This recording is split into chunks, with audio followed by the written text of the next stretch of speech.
Hello, I'm here to walk you through how to block an account in Messenger. The first thing you do is that click on the account you want to block or the chat, and then you highlight it and you'll be given options. So the last option we have is block.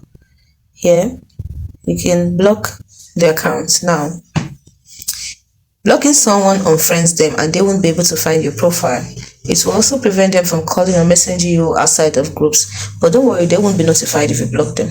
You confirm by clicking on block.